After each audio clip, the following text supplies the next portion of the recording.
बिस्मिल्लाहिर्रहमानिर्रहीम। शुरू करता हूँ उस बाबरकत नाम से जो दिलों के हाल खूब जानता है। दोस्तों, ये एक पुराना मगर सच्चा और हकीकत पर मुबनी वाक़या है जो कि भारत में पेश आया था। एक लड़की जो कि हिंदू घराने से ताल्लुक़ रखती है, बाद में इस्लाम कबूल कर लेती है और मुसलमान होने के बाद इसका नाम हिरा रखा जाता है।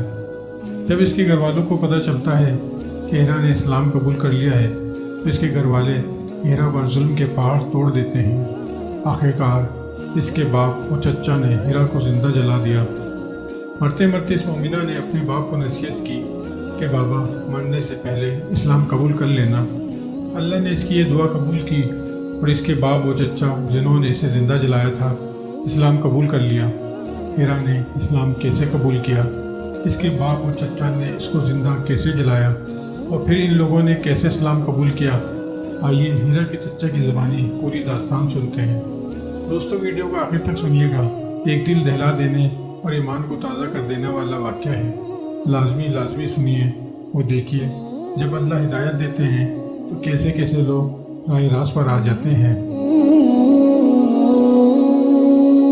अगर मैं ये कहूँ कि जब से दुनिया कायम हुई है आज तक का मैं दुनिया का जालिम तरीन, बदतरीन, दरिंदा सिफत लेकिन खुशकिस्मत इंसान हूँ तो ये मेरा बिल्कुल सच्चा तारुफ होगा।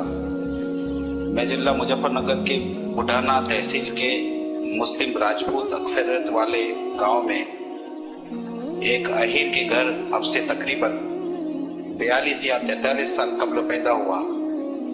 मेरा घराना निहायत हिंदू मजहबी था लेकिन जराइम पेशा था। वालिद और चचा जराइम पेशा गिरोह के सरकर्दा लोगों में से थे। लूट मार जुल्म खानदानी तौर पर घुटी में पड़ा था। 1987 में मेरठ के फसादात के मौके पर अपने बाप के साथ रिश्तेदारों की मदद के लिए मेरठ रहा और हम दोनों ने कम से कम 25 मुसलमानों को अपने हाथ से कत्ल किया। उसके बाद मुस्लिम नफरत के जज्बे से मुतासिर होकर बजरंग दल में शामिल हुआ। बाबरी मस्जिद राम जन्मभूमि कच्चे में 1990 में शामली में कितने ही मुसलमानों को कत्ल किया। 1992 में बुढ़ाना में बहुत से मुसलमानों को कत्ल किया। बुढ़ाना में एक बहुत मशहूर नाम का बदमाश मगर सच्चा मुसलमान था जिससे पूरे इलाके के गैर मुस्लिम थर्राते थे। मैंने अपने एक साथी के साथ उसको गोली मार दी। मुस्लिम दुश्मनी में मुझे दरिंदे ने एक ऐसी जालिमाना हरकत भी की, शायद बर्बरियत और जालिमाना हरकत आसमान के नीचे और जमीन के ऊपर किसी ने ना देखी होगी और न सुनी होगी और न ख्याल किया होगा। कुरान शरीफ के 30वें पारे में एक सूरत बुरूज है। उसमें आग की खाई वालों के बारे में अल्लाह ने कहा है जो बर्बाद हुए और हलाक हो गए किए गए। ये सूरत शायद मेरे बारे में उतरी है। बस इतना है कि उसमें उन्हें आग वाले यानी जहन्नमी कहा गया। मेरे कबूल इस्लाम का वाक़या हर मायूस को उम्मीद दिलाने वाला है कि वो कुर्बावान और दयालु अल्लाह जब मेरे साथ ऐसा कर्म कर सकता है तो किसी को मायूस होने की कहाँ गुंजाइश है। मेरे एक बड़े भाई थे। जुल्म और जराइम के बावजूद हम दोनों भाइयों में हद दर्जा मोहब्बत थी। मेरे भाई की 2 लड़कियां और 2 लड़के थे जबकि मेरे कोई औलाद नहीं है। बड़े भाई की बड़ी लड़की का नाम हीरा था। वो अजीब दीवानी लड़की थी, बहुत ही भावुक थी, जिससे मिलती बस दीवानों की तरह और जिससे नफरत करती पागलों की तरह। कभी कभी हमें ये ख्याल होता कि शायद उस पर ऊपरी असर है। कई सियानों वगैरह को भी दिखाया मगर उसका हाल जो का तू रहा। उसने 8वीं क्लास तक स्कूल में पढ़ा, बड़ी हो गई, उसको घर के काम में लगा दिया मगर उसको आगे पढ़ने का बहुत शौक था और उसने घर वालों की मर्जी के बगैर हाई स्कूल का फॉर्म भर दिया और 8 दिन तक खेतों में मजदूरी की ताकि फीस भर सके और किताबें मंगवा सके। जब किताबें उसकी खुद समझ में नहीं आई तो बराबर में एक ब्राह्मण के घर उसकी एक लड़की से पढ़ने जाने लगी। ब्राह्मण का लड़का बदमाश और डाकू था न जाने किस तरह मेरी भतीजी हीरा को उसने भगाया, बहकाया और उसको लेकर रात में फरार हो गया। वो उसको लेकर बड़ौद के पास एक जंगल में जहां उसका गिरोह रहता था पहुंचा।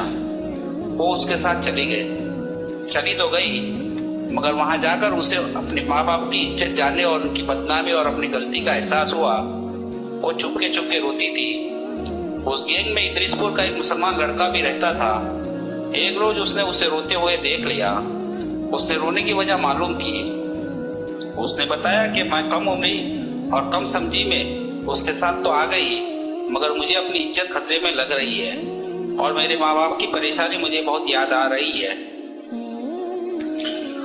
उसको हीरा पर तरस आ गया और उसने बताया कि मैं मुसलमान हूँ और मुसलमान अपने अहद के सच्चे को कहते हैं, मैं तुझे अपनी बहन बनाता हूँ, मैं तेरी इज्जत की हिफाजत करूंगा और तुझे इस जंगल से निकालकर सही सलामत तेरे घर पहुंचाने की कोशिश करूंगा। उसने अपने साथियों से कहा कि लड़की तो बहुत बहादुर और अपने इरादे की पक्की मालूम होती है। हमें अपने गिरोह में एक दो लड़कियों को जरूर शामिल करना चाहिए, अक्सर हमें उसकी जरूरत होती है। अब जंगल में उसको साथ रखने का तरीका ये है कि उसको लड़कों के कपड़े पहनाओ। उसकी बात सब साथियों की समझ में आ गई। हीरा को मर्दाना कपड़े पहनाकर लड़का बनाया गया। इसी तरह वो उसे साथ लेकर फिरते थे। उसने देखा कि 10-12 लोगों में उस मुसलमान का हाल सबसे अलग था। वो बात का पक्का था, अच्छी राय देता था। जब माल बढ़ता था तो उसमें से कुछ गरीबों का हिस्सा रखता था। हीरा को अलग कमरे में सुलाता था और रात को बार बार उठकर देखता था कि कोई साथी इधर तो नहीं आया। जब हीरा को उनके साथ रहते हुए कुछ रोज हो गए और उनको इत्मीनान हो गया कि उनकी गैंग की मेंबर बन गई है, तो उसकी चौकसी कम कर दी गई।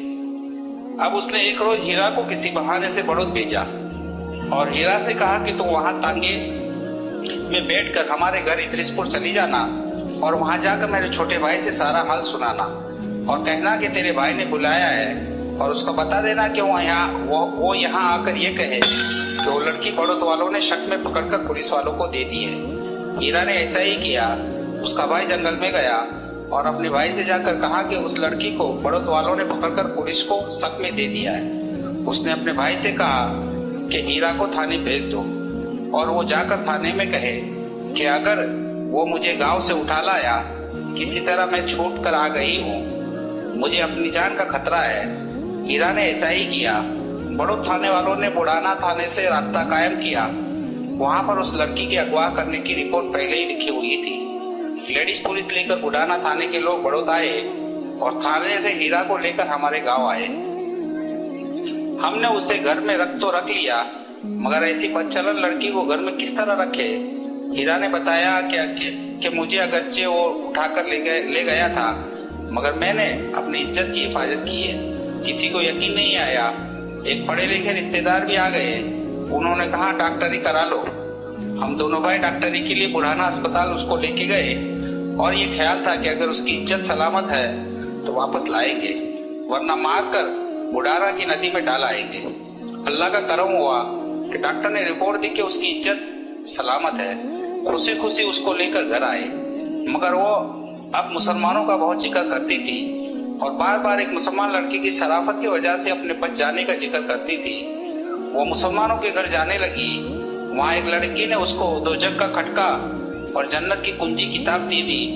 मुसलमानों की किताब मैंने घर में रखी देखी तो मैंने उसको बहुत मारा और खबरदार किया कि अगर इस तरह की किताब मैंने घर में देखी तो तुझे काट के डाल दूंगा। मगर उसके दिल में इस्लाम घर कर गया था और इस्लाम ने उसके दिल की अंधेरी कोठरी को अपने नूर से मुनव्वर कर दिया था।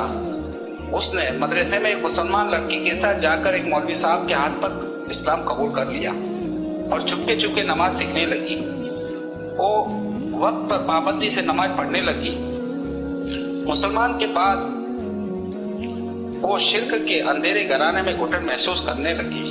वो बिल्कुल उदास सी रहती। हर वक्त हंसने वाली लड़की ऐसी हो गई जैसे उसका सब कुछ बदल गया हो। न जाने किस किस तरह उसने प्रोग्राम बनाया और फिर घर से चली गई। एक मौलवी साहब उसको अपनी बीवी के साथ फुलत छोड़ाए। फुलत कुछ रोज मौलवी कलीम अहमद सिद्दीकी साहब के घर रही। फिर मौलवी साहब ने उसको एहतियात के तौर पर दिल्ली अपनी बहन के पास भेज दिया। वहाँ वो रही। वहाँ उसको बहुत मुनासिब माहौल मिला। वो मौलवी साहब की बहन के यहाँ रही और उनको रानी फूफू कहती थी। मौलवी मोहम्मद कलीम साहब की अहलिया ने भी बहुत प्यार दिया और रानी फूफू ने उसकी बहुत तरबियत की। शायद 1-1.5 साल वो दिल्ली रही। फुलत और दिल्ली के कयाम ने उसको निहायत सच्चा पक्का मुसलमान बना दिया। उसे अपने घर वालों को, खुसूसन अपनी माँ से बहुत मोहब्बत थी। उसकी माँ बहुत बीमार रहती थी। एक रात उसने ख्वाब में देखा कि उसकी माँ मर गई है। आँख खुली तो उसको माँ की बहुत याद आई।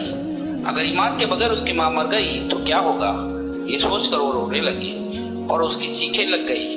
घर के सभी लोग उठ गए, उसको समझाया, तसल्ली दी। वक्ती तौर पर वो चुप हो गई, मगर बार बार उसको ख्वाब याद करके रोना आता था।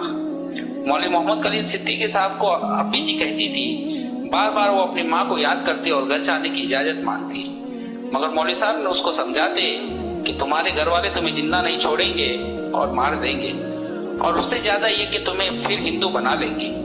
ईमान के खतरे से वो रुक जाती, मगर फिर उसको घर याद आता तो घर जाने की जिद करती। बहुत मजबूर होकर मौलवी साहब ने उसको इजाजत दी, मगर समझाया कि तुम सिर्फ अपने घर वालों को इस्लाम की दावत देने की नीयत से घर जाओ, और वाकई अगर तुम्हें अपने घर वालों से मोहब्बत है तो मोहब्बत का सबसे जरूरी हक ये है कि तुम उनको इस्लाम की दावत दो और उनको दोजख की आग से बचाने की फिक्र करो। हीरा ने, जिसका नाम अब हीरा हो चुका था,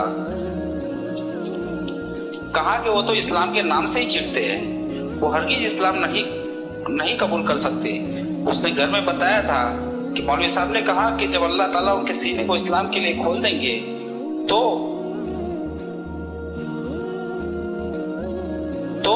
फिर वो कुफ्र और शिर्क से भी इसी तरह चिढ़ने लगेंगे जिस तरह इस्लाम से चिढ़ते हैं। मौलवी साहब ने उससे कहा कि तुम भी तो इस्लाम से इस तरह चिढ़ती थी जिस तरह आप शिर्क से नफरत करती हो। अल्लाह से दुआ करो और मुझसे अहद करो कि तुम घर, अपनी माँ और घर वालों को दोजख से बचाने की फिक्र में जा रही हो। अगर तुम इस नीयत से जाओगी तो अव्वल तो अल्लाह तुम्हारी हिफाजत करेंगे, और अगर तुमको तकलीफ भी हुई तो तकलीफ होगी जो हमारे नबी सल्लल्लाहु अलैहि वसल्लम की असल सुन्नत है, और अगर तुम्हारे घर वालों ने तुम्हें मार भी दिया तो शहीद होगी, और शहादत जन्नत का मुख्तसर तरीन रास्ता है, और यकीन है कि तुम्हारी शहादत खुद उनके लिए हिदायत का जरिया बन जाएगी। अगर तुम घर वालों को दोजख से बचाने के लिए अपनी जान भी दे दोगी और हिदायत पा जाएंगे तो तुम्हारे लिए सस्ता सौदा होगा। मौलवी साहब बताते हैं कि उन्होंने उसको 2 रकात नमाज पढ़कर अल्लाह से हिदायत की दुआ करने और दावत की नीयत से अपने घर जाने का अहद करने को कहा। वो दिल्ली से फुलत और फिर हमारे घर आई। हम लोग उसको देखकर आग बबूला हो गए। मैंने उसको जूतों और लातों से बहुत मारा। उसने ये तो नहीं बताया कि वो कहाँ रही, अलबत्ता ये बता दिया कि वो मुसलमान हो गई है और अब उसे इस्लाम से कोई हटा नहीं सकता। हम उस पर सख्ती करते तो उल्टा हमें मुसलमान होने को कहती। उसकी माँ बहुत बीमार थी। 2 महीने के बाद वो मर गई तो उसको दफन करने के लिए मुसलमानों के हवाले करने को कहती रही कि मेरी माँ ने मेरे सामने कलमा पढ़ा है, वो मुसलमान बनी है। उसको जलाना बड़ा जुर्म है, मगर हम लोग किस तरह उसको दफन करते, उसको जला दिया। रोज हमारे घर में एक फसाद होता। कभी वो भाइयों को मुसलमान होने के लिए कहती, कभी बाप को। हम लोगों ने उसको मेरठ उसके ननिहाल में भेज दिया। उसके मामू उसकी मुसलमानी से आजीज आ गए और उन्होंने मुझे और मेरे भाई को बुलाया कि इस अधर्म को हमारे यहाँ से ले जाओ। हम लोग रोज के झगड़ों से आजीज आ गए। मैंने बजरंग दल के जिम्मेदारों से मशवरा किया। सबने उसे मार डालने का मशवरा दिया। मैं उसे गांव ले आया। एक दिन जाकर नदी के किनारे 5 फुट गहरा गड्ढा खोदा। मैं और मेरे बड़े भाई यानी हीरा के वालिद उसको गांव ले जाने के बहाने लेकर चले कि तेरी बुआ के यहाँ जा रहे हैं। उसको शायद सपने में असल हकीकत के बारे में मालूम हो गया था। वो नहाई और नए कपड़े पहने और हमसे कहा कि चचा आखिरी नमाज तो पढ़ ले तो। जल्दी से नमाज पढ़ी और खुशी खुशी दुल्हन सी बनकर हमारे साथ चल दी। आबादी से दो रास्ते से अलग जाने के बावजूद उसने हमसे बिल्कुल नहीं पूछा कि बुआ का घर इधर कहाँ।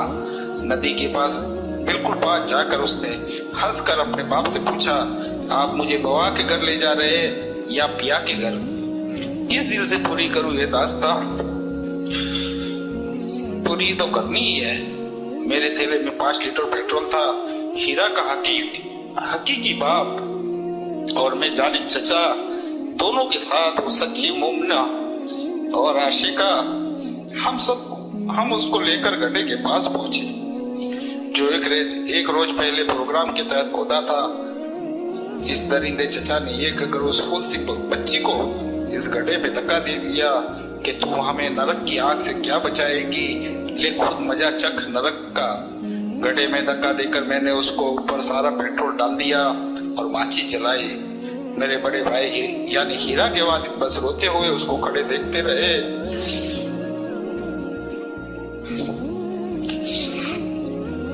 जलती हुई माचिस की तीली उस पर लगी तो आग उसके नए कपड़ों में भड़क गई।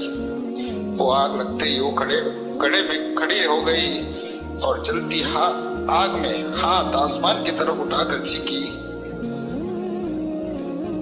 मेरे अल्लाह आप मुझे देख रहे हैं ना, मेरे अल्लाह आप मुझे देख रहे हैं ना, मेरे अल्लाह आप मुझसे मोहब्बत करते हैं ना, अपनी हीरा से बहुत प्यार करते हैं ना। हाँ मेरे अल्लाह आप गारे हीरा से भी मोहब्बत करते हैं और गड्ढे में जलती हुई हीरा से भी मोहब्बत करते हैं ना। आपकी मोहब्बत के बाद मुझे किसी की मोहब्बत की जरूरत नहीं। उसके बाद उससे जोर जोर से कहना शुरू किया, पिताजी इस्लाम जरूर कबूल कर लेना, मुसलमान जरूर हो जाना, चाचा मुसलमान जरूर हो जाना। उस पर मुझे गुस्सा आ गया और मैं भाई साहब का हाथ पकड़कर चला आया। भाई मुझसे कहते रहे कि एक बार और समझा बुझा कर देख लेते, मगर मुझे उन पर गुस्सा आया। बाद में वापस आते हुए हमने गड्ढे के अंदर से जोर जोर से ला इलाहा इल्लल्लाह की आवाज आती सुनी। हम अपने मजहबी फरीजे को अदा करके चले तो आए, मगर इस शहीद मोहब्बत की ईमान और यकीन की कैफियत में डूबे आखिरी लम्हात और उसके मुंह से निकलने वाले अल्फाज मुझे दरिंदे और सफाक के पत्थर दिल को टुकड़े टुकड़े कर गए। मेरे भाई यानी हीरा के वालिद घर आकर बीमार पड़ गए। उनके दिल में सदमा सा बैठ गया और ये बीमारी उनके लिए जानलेवा साबित हुई। मरने से 2 दिन पहले उन्होंने मुझे बुलाया और कहा कि मैंने जिंदगी में जो किया सो किया, मगर अब मेरी मौत हीरा के धन पर जाए बगैर नहीं हो सकती। तुम किसी मौलवी साहब को बुला लाओ।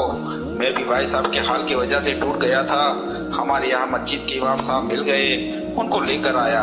उन्होंने उनसे कलमा पढ़ने को कहा। उन्होंने कलमा पढ़ा, अपना इस्लामी नाम अब्दुर्रहमान रखा और मुझसे कहा कि मुझे मुसलमानों के तरीके पर मिट्टी दे देना। मेरे लिए बहुत मुश्किल बात थी, मगर मैंने भाई की अंतिम इच्छा पूरी करने के लिए किया कि उनको इलाज के बहाने दिल्ली ले गया, वहां पर अस्पताल में दाखिल किया। वहीं उनकी मौत हुई। वो बहुत इत्मीनान से मरे। फिर हमदर्द के एक डॉक्टर से मैंने ये हाल बताया तो उन्होंने वहां संगम विहार के कुछ मुसलमानों को बुलाकर उनके कफन वगैरह का इंतजाम किया, मगर भाई के मुसलमान होकर मरने का मुझे बहुत दुख था। भाई साहब के मुसलमान मरने से मुझे यकीन हो गया कि मेरी भाभी भी जरूर मुसलमान हो गई होगी। मुझे ऐसा लगा कि किसी मुसलमान ने हमारे घर पे जादू कर दिया है और दिलों को बांध रखा रहा है कि एक एक करके सब अपने धर्म को छोड़ रहे हैं। तो मैंने बहुत से शियानों से बात की। मैं एक तांत्रिक की तलाश में सामने से और जा रहा था। बस में सवार हुआ तो बस किसी मुसलमान की थी। ड्राइवर भी मुसलमान था। उसने टेप में कव्वाली चला रखी थी। बुढ़िया नाम की कव्वाली थी। उसमें हमारे नबी सल्लल्लाहु अलैहि वसल्लम को एक बुढ़िया के सताने, लेकिन आपके जरिए उसके साथ अच्छे सलूक और उसको समझाने, फिर बुढ़िया के मुसलमान हो जाने का किस्सा था। स्पीकर मेरे सर के ऊपर था। बस झुंझाना न रुकी। उस कव्वाली ने मेरी सोच को बदल दिया। मुझे ख्याल हुआ कि जिस नबी का एक किस्सा है वो झूठा नहीं हो सकता। मैं उनके बजाय झुंझाना उतर गया और ख्याल हुआ कि मुझे इस्लाम के बारे में पढ़ना चाहिए। उसके बाद सामने की बस में बैठ गया। उसमें टेप बज रहा था। पाकिस्तान के मौलवी कारी हनीफ साहब की तकरीर थी। मरने और मरने के बाद के हालात पर उनकी तकरीर थी। मुझे सामने उतरना था, मगर वो तकरीर पूरी नहीं हुई थी। सामने अड्डे पर पहुंचकर ड्राइवर ने टेप बंद कर दिया। मैंने तकरीर सुनने के लिए मुजफ्फरनगर का टिकट लिया। बगरा पहुंचकर वो तकरीर खत्म हुई। उस तकरीर ने इस्लाम से मेरे फासले को बहुत कम कर दिया। मैं बुढ़ाना रोड पर उतरा और घर जाने के लिए बुढ़ाना की बस में सवार हुआ। मेरे करीब एक मौलवी साहब बैठ गए। उनसे मैंने कहा कि मैं इस्लाम के बारे में कुछ पढ़ना चाहता हूँ या मालूमात करना चाहता हूँ, आप मेरी इस सिलसिले में मदद करें। उन्होंने कहा आप फुलत चले जाए और मौलवी कलीम सिद्दीकी साहब से मिले। उससे ज्यादा मुनासिब आदमी हमारे इलाके में आपको कोई नहीं मिलेगा। मैंने फुलत का पता मालूम किया और घर जाने के बजाय फुलत पहुंचा। मौलवी कलीम साहब वहां नहीं थे, अगले रोज सुबह को आने वाले थे। रात को एक मास्टर साहब ने मुझे मौलवी कलीम साहब की किताब आपकी अमानत आपकी सेवा में दी। ये किताब उसकी जबान और दिल को छूने वाली बातों ने मुझे शिकार कर लिया। मौलवी साहब सवेरे की बजाय अगले रोज शाम को फुलत आए।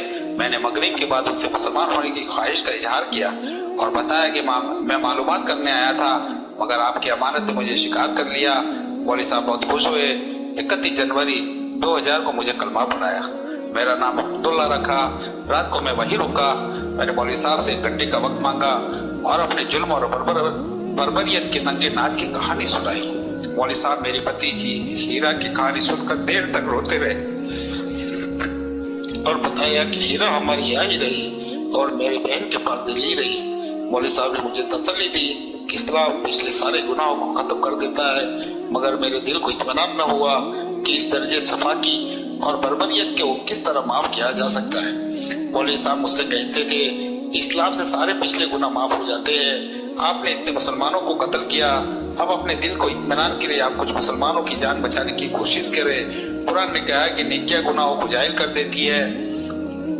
चुनांचे अपने दिल की तसल्ली के लिए हो और अपने जुल्म की किस्मत को जगाने के लिए अब मैं यही कोशिश करता हूँ कि किसी हादसे में किसी बीमारी में कोई मुसलमान मरने जा रहा हो तो मैं उसको बचाने की कोशिश करूँ। यह भी मुझे मालूम है कि मरने वाले को मैं बचाने वाला कौन हूँ, मगर कोशिश करने वाला भी करने वाले की तरह होता है, इसलिए कोशिश करता हूँ। गुजरात में दंगे हुए तो मैंने मौका गनीमत जाना।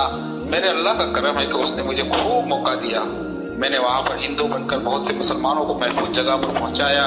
पहले से खतरे से होशियार कर दिया। पहले जाकर हिंदुओं के मशवरे में शामिल हुआ और 10-11 हमलों की मैंने मुसलमानों को इत्तला देकर उनके गांवों से हमले से पहले ही उनको भगा दिया। एक काम तो मेरे अल्लाह ने मुझसे ऐसा कराया जिससे मुझे बहुत तसल्ली होती है। आपने सुना होगा कि भावनगर में एक मदरसे में 400 बच्चे को मदरसे के अंदर जलाने का प्रोग्राम था। मैंने वहां थाना इंचार्ज शर्मा को इत्तला दी और उनको तैयार किया। हमलावरों के आने के 10 मिनट पहले पीछे की दीवार मैंने अपने हाथ से तोड़ी और अल्लाह ने 400 मासूमों की जान बचाने का मुझे जरिया बनाया। मैं 3 महीने तक गुजरात जाकर पड़ गया, फिर भी मेरे जुल्म इतने ज्यादा है कि सब कुछ इसके बराबर नहीं हो सकता। बस एक बार मौलवी साहब ने मुझे तसल्ली दी कि अल्लाह की रहमत के लिए क्या मुश्किल है, कि मौत का वक्त और बहाना तो उसने खुद तय किया है। जिस अल्लाह ने आपको हिदायत से नवाज दिया वो अल्लाह आपको माफ करने पर क्यों कादिर नहीं। उससे दिल मुतमईन हुआ। मौलवी साहब ने मुझे इस्लाम सीखने के लिए जमात में जाने का मशवरा दिया। मैंने 2 माह का वक्त मांगा, गांव के मकानात और जमीनें सस्ते दामों में फरोख्त की और दिल्ली जाकर मकान लिया। बीवी और 2 भतीजियों और हीरा की बहन को तैयार किया और फुलत लाकर कलमा पढ़वाया। उसमें मुझे 2 माह के बजाय 1 साल लगा। फिर जमात में वक्त लगाया। मेरा दिल हर वक्त उस गम में डूबा रहता है कि इतने मुसलमान और फूल सी बच्ची का सफा किसे कत्ल करने वाला किस तरह माफी का मुस्ताक है। मौलवी साहब ने मुझे कुरान शरीफ पढ़ने को कहा और खास तौर पर सूरह बुरूज को बार बार पढ़ने को कहा। अब वो मुझे मुंह जबानी याद है और उसका तर्जुमा भी 1400 साल पहले किसी सच्ची बात मेरे अल्लाह ने कही थी। मुझे ऐसा लगता है कि गैब से जानने वाले अल्लाह ने हमारा ही नक्शा खींचा है। उस सूरत को पढ़िए और हीरा की तड़पा देने वाली आखिरी सदाओं पर गौर करिए। मेरे अल्लाह आप मुझे देख रहे हैं ना, मेरे अल्लाह आप मुझे देख रहे हैं ना, मेरे अल्लाह आप मुझसे मोहब्बत करते हैं ना, अपने हीरा से बहुत प्यार करते हैं ना। ए अल्लाह, मेरे अल्लाह आप गाने हीरा से भी मोहब्बत करते हैं और गड्ढे में जलती हुई हीरा से भी मोहब्बत करते हैं ना। आपकी मोहब्बत के बाद मुझे किसी की मोहब्बत की जरूरत नहीं। पिताजी इस्लाम जरूर कबूल कर लेना, मुसलमान जरूर हो जाना। चाचा मुसलमान जरूर हो जाना।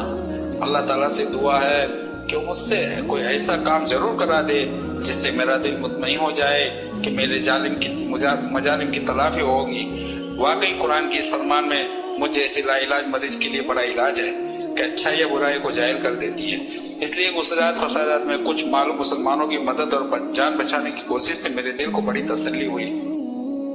ये वाक़या सुनने के बाद यकीनन आपका दिल भी खून के आंसू रो रहा होगा। हीरा की कुर्बानी ने पूरे ख़ानदान को इस्लाम कबूल करने की सआदत बख्शी। अल्लाह से दुआ है कि हमें भी अमल की तौफीक अता फरमाए और खात्मा भी ईमान फरमाए। आमीन सुम्मा आमीन। उम्मीद है आपको आज की वीडियो पसंद आई होगी। सवाब की नीयत से आगे अपने दोस्तों, रिश्तेदारों और अजीज़ों को भी ये वीडियो शेयर करें। आपके एक अमल से किसी की ज़िंदगी बदल गई तो आपका भी बेड़ा पार हो जाएगा इंशाअल्लाह। अगर आप मज़ीद अंबिया कराम, सहाबा कराम रज़वानुल्लाहि अजमईन के किस्से, इस्लामी वाक़यात की वीडियोस देखना चाहते हैं तो हमारे चैनल को सब्सक्राइब करें और बेल आइकन को दबा दें ताकि बरोज़ वीडियो आप तक पहुंच सके। इस वीडियो के बारे में अपनी राय का इज़हार कमेंट सेक्शन में लाजमी करें। दूसरी वीडियो तक के लिए इजाज़त दीजिए। अल्लाह हम सबको हामी व नासिर हो। आमीन।